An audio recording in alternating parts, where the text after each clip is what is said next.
Hello, good morning, good afternoon, good evening, ladies and gentlemen. Welcome to my channel guys. എന്തൊക്കെയുണ്ട്? സുഖമായിരിക്കുന്നു, പ്രതീക്ഷിക്കുന്നു. Vishwanath and sons steering നമ്മുടെ സ്വന്തം, നമ്മുടെ മുത്ത്, ദ വൺ ആൻഡ് ഓൺലി നടുപ്പിൻ നായകൻ സൂര്യ. കൂടെ നമ്മുടെ മറ്റൊരു സ്വന്തം, നമ്മുടെ മറ്റൊരു മുത്ത് മമിത ബൈജു. നമുക്ക് ടീസർ കാണാം. ഈശ്വരാ, എന്താ വാട്ടിയാവത്, എന്താ വാട്ടിയാവത്. കറുപ്പിന് ശേഷം വരാൻ വേണ്ടി പോകുന്ന സിനിമയല്ലേ ഇത്? എന്താണെങ്കിലും അതും ഇതും ഒക്കെ നന്നാവട്ടെ, നന്നാവണം. എത്ര നാളായി, സീരിയസ്ലി മാൻ, വളരെ ആത്മാർത്ഥമായിട്ട് ആഗ്രഹിക്കണം, ഒന്ന് നന്നായ മതിയായിരുന്നു. சஞ்சய் விஸ்வநாத் இது வரைக்கும் எத்தனையோ பிஸ்டல் காம்படிஷன்ஸ்ல ஜெயிச்சிருக்காரு. ஆனா இப்போ வேற. கண் பார்வைக்கு 20ல இருக்கிற fitness,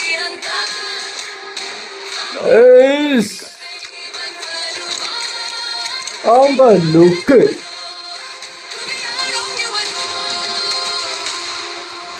look this is Maddie. Lavish life style இஷ்டத்துக்கு செலவு பண்ணும். நாம தான் பெரிய ஆள் ஆடுற ஒவ்வொரு தடவையும் ஆண்டவன் அப்படிதான் நம்மளை விட பெரிய ஆள் இருக்காங்கல்ல காட்டுவான். எனக்கு ப்ராப்ளம் இல்ல. எனக்கு ப்ராப்ளம். என்னடா எங்க இருந்துடா இவளை புடிச்சிட்டு வந்த?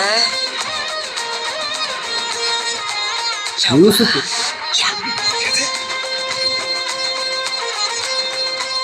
ரொம்ப ஒட்டாத, அப்புறம் கஷ்டமா இருக்கும்.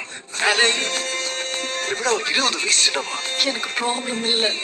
எனக்கு ப்ராப்ளம். Please please please. நீ ஒரு சுருக்கு போட்டு தான் வயசு பசங்க நீ நான் வந்து விழ போறாங்க. வேணும்னா இன்னும் 4 சுருக்கு போடுறேன், நீ விழு போதும். How man, music.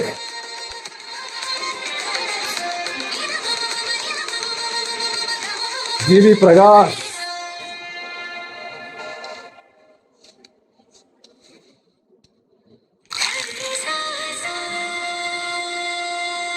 Wow, this July.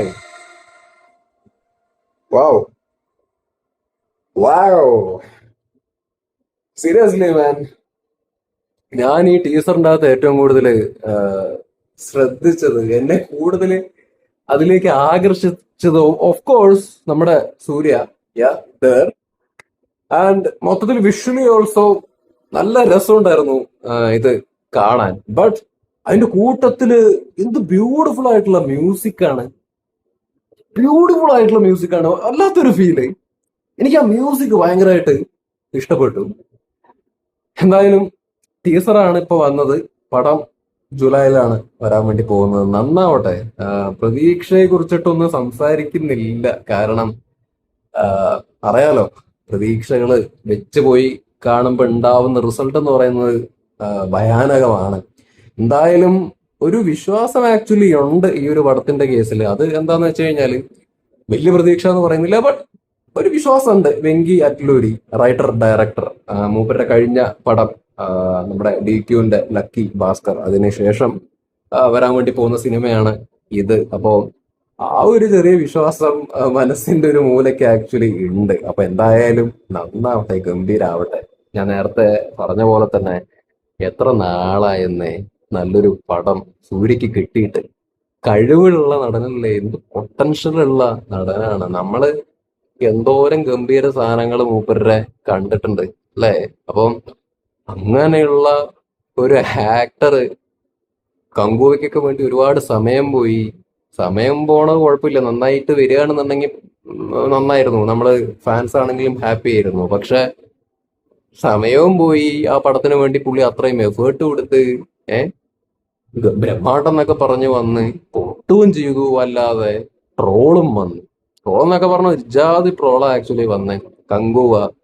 പിന്നെ പ്രതീക്ഷിച്ചത് റെട്രോന്റെ കേസിലാ. കാർത്തിക് സുബ്രാജ് പടല്ലേ, നന്നായിരിക്കും, സൂര്യ ഗംഭീരാക്കും. സൂര്യ തെറ്റ് പറയാനില്ല, നന്നായി ചെയ്തിട്ടുണ്ട്. പക്ഷെ പടം അതും പോക്കായി. അപ്പൊ ഇങ്ങനെയൊക്കെ കാണുമ്പോഴേ നമ്മൾ ഭയങ്കരമായിട്ട് ഇഷ്ടപ്പെടുന്ന ആ ഒരു നടന്റെ പടങ്ങളുടെ ഗതി ഈ ലെവലിലേക്ക് പോകുന്ന കാണുമ്പോൾ ഭയങ്കര വിഷമാണ്. ഞാൻ ആ റെട്രോവും കൂടിയും തീരുമാനമായപ്പോ ഞാൻ അന്ന് വീഡിയോന്റെ അത് പറഞ്ഞൊരു കാര്യമാണ്. ഭയങ്കര വിഷമം, ഭയങ്കര നിരാശ. കാരണം ഇങ്ങനെയൊന്നും അല്ല സൂര്യ, ഇങ്ങനെയൊന്നും സൂര്യ ഡിസേർവ് ചെയ്യുന്നുണ്ട് നല്ല സിനിമകൾ, നല്ല ക്യാരക്ടേഴ്സ് ഒക്കെ. കാരണം അത്രയും പൊട്ടൻഷ്യൽ ഉള്ള ഒരു നടനല്ലേ. ഏ അപ്പൊ ആ പുള്ളി ഇങ്ങനെ വേസ്റ്റ് ചെയ്ത് പോകുന്ന കാണുമ്പോഴേ നമുക്ക് ബുദ്ധിമുട്ടാ. നമ്മൾ പണ്ട് സ്കൂളിലൊക്കെ പഠിക്കുന്ന സമയത്ത് മൂപ്പരുടെ പടം ഇറങ്ങിക്കഴിഞ്ഞാൽ കേക്ക് ഹോട്ടലും പരിപാടിയും ആഘോഷവും ഒക്കെ ആയിരുന്നു. കാരണം അങ്ങനെ ഇഷ്ടമാണ് പുള്ളിനെ. അപ്പൊ പുള്ളിനെ ഇങ്ങനെ പൊട്ടി പൊട്ടി പൊട്ടി കാണാൻ താല്പര്യമില്ല. അപ്പോ ഏതായാലും ഇനി കൂടുതൽ പ്രതീക്ഷകളെ കുറിച്ചിട്ട് സംസാരിക്കുന്നില്ല. നന്നാവട്ടെ, ആഗ്രഹം മാത്രമേ ആക്ച്വലി ഉള്ളൂ. ഇനി കറുപ്പ് വരാനുണ്ട്, നന്നാവട്ടെ. RJ ബാലാജി പടാണ്. സോ എനിക്ക് തോന്നുന്നു ഞാൻ കൂടുതൽ I am really waiting for this one, Venky Atluri പടം. കാരണം എനിക്ക് ഇതിന്റെ ടീസർ കണ്ട സമയത്ത് very beautiful man, it's you know വല്ലാത്തൊരു ഫീൽ കിട്ടി. അല്ലെങ്കിൽ എന്തോ ഒരു ഡിഫറൻസ്, ലൈക്ക് ആ ഒരു ഏജ് ഗ്യാപ്പും അല്ലെങ്കിൽ ആ ഒരു കൺസെപ്റ്റ് ഉണ്ടല്ലോ, അത് അവർ അങ്ങനെ അവതരിപ്പിക്കാൻ, എന്താണ് അവതരിപ്പിക്കാൻ വേണ്ടി പോകുന്നത്, ലൈക്ക് ഒരു ഫീൽ ഗുഡ് പരിപാടിയാണെന്നുള്ളത് മനസ്സിലായി. ആൻഡ് ഈ ഒരു ക്യാരക്ടർ എന്താ അല്ലെങ്കിൽ എങ്ങനെയൊക്കെയാണ് പരിപാടി എന്ന് അറിയാൻ ഒരു ക്യൂരിയോസിറ്റി, ആകാംക്ഷ വളരെ കാര്യമായിട്ട് ആക്ച്വലി ഉണ്ട്. So for me, I am waiting for this one, Vishwanath and sons. ഞാൻ ഇതിനു വേണ്ടിയിട്ടാണ് വെയിറ്റ് ചെയ്യുന്നത് ഏറ്റവും കൂടുതൽ. കറുപ്പിനെക്കാട്ടിലും കൂടുതൽ ഞാൻ വെയിറ്റ് ചെയ്യുന്നതാണ്. കറുപ്പ് മാസ് ആക്ഷൻ പടമാണ്, അത് വരട്ടെ, പോയി കാണും, അത് നന്നാവട്ടെ. പക്ഷെ അതിനെക്കാട്ടിലും ഉപരി എനിക്ക് കുറച്ച് ഫ്രഷ് ആയിട്ട് തോന്നുന്നത്, അല്ലെങ്കിൽ കുറച്ചും കൂടി യുനോ വളരെ ലൈറ്റ് ഹാർട്ടായിട്ട് എനിക്ക് കാണണമെന്ന് വല്ലാത്തൊരു ആഗ്രഹം എനിക്ക് തോന്നുന്നത് ഈ ഒരു പടം തന്നെയാണ്. ഏതായാലും വരട്ടെ, ഗംഭീരാവട്ടെ. കുറെ തെണ്ടുകള് അടുപ്പിച്ച് സൂര്യയുടെ പൊട്ടല് ഉണ്ടായ സമയത്ത് ഭീകര ട്രോളും പരിപാടിയും സൈഡാക്കുന്ന പരിപാടിയൊക്കെ നമ്മൾ FB കണ്ടതാണ്. അപ്പോ അവർക്ക് കൊടുക്കാൻ മറുപടിയൊന്നും ആക്ച്വലി ഇല്ല. കാരണം കൊടുക്കേണ്ട കാര്യമില്ല. സൂര്യ എവിടെ നിൽക്കുന്നു, എത്രയുണ്ട് പൊട്ടൻഷ്യൽ എന്നുള്ളതൊക്കെ നമുക്ക് ആക്ച്വലി അറിയാം. ന്യൂട്രൽ ഓഡിയൻസിനും ഫാൻസിനും ഒക്കെ അറിയാവുന്ന കാര്യം തന്നെയാണ്. പിന്നെ ഈ തൊലിഞ്ഞ സ്ക്രിപ്റ്റ് സെലക്ഷനും പരിപാടിയൊക്കെ ആയി പോകുന്ന സമയത്ത് ഓവറോൾ പടം പൊട്ടുകയാണ് എന്നുള്ളതാണ് റിയാലിറ്റി. അല്ലാതെ ആക്ടർ എന്നുള്ള രീതിയിൽ നോക്കുകയാണെങ്കിൽ മൂപ്പര് എവിടെ നിൽക്കേണ്ടെന്നുള്ളത് ആരെയും ഇനി പറഞ്ഞ് ബോധിപ്പിക്കുക, മറുപടി കൊടുത്ത് ബോധിപ്പിക്കാനൊന്നും നിൽക്കേണ്ട കാര്യമൊന്നുമില്ല. എന്തായാലും ആ ആക്ടർ എന്നുള്ള രീതിയിൽ പുള്ളിനെ നമുക്ക് നല്ല വിശ്വാസമാണ്, ഗംഭീരം തന്നെയാണ്. നല്ലൊരു സ്ക്രിപ്റ്റില്, നല്ലൊരു കിടിലൻ സ്ക്രിപ്റ്റില് ഒരു ഗംഭീര ഒരു ഫാമിലി പടം ആയിക്കോട്ടെ, അല്ലെങ്കിൽ ആക്ഷൻ സാധനം ആയിക്കോട്ടെ, അല്ലെങ്കിൽ ഡ്രാമ ആയിക്കോട്ടെ, വാട്ടവർ, നല്ലൊരു സ്ക്രിപ്റ്റിൽ വരികയാണെന്നുണ്ടെങ്കിൽ മൂപ്പര് തൂക്കിയടിക്കുന്നുള്ള കാര്യത്തിൽ യാതൊരു സംശയമില്ല. ഇപ്പൊ സൂറൈ പോട്ടർ എന്താണ്, കിടിലൻ സ്ക്രിപ്റ്റിംഗ് ആയിരുന്നില്ലേ, കിടിലൻ ക്യാരക്ടറാണ്, പുള്ളി ഗംഭീരമായിട്ട് ചെയ്തു. ഞാനിപ്പോ ഈ അടുത്ത കാലത്ത് വന്ന ഗംഭീര സിനിമകളുടെ കൂട്ടത്തിൽ പറഞ്ഞതാണ് കേട്ടോ സൂറൈ പോട്ടർ. അല്ലാതെ പഴയതെടുത്ത് നോക്കുകയാണെന്നുണ്ടെങ്കിൽ എന്തോരം പടങ്ങൾ ആക്ച്വലി ഉണ്ട്. വാരണായിരം, പെട്ടെന്ന് പറയാൻ തോന്നുന്ന ആ പടം, കാരണം എനിക്ക് കുറച്ചുകൂടി പേഴ്സണൽ ആണ് ആ പടം. So that's it. നന്നാവട്ടെ പടം, നന്നാവട്ടെ. സൂര്യ മോനെ, മുത്തേ, Mamitha, you also good, you are growing, all the best.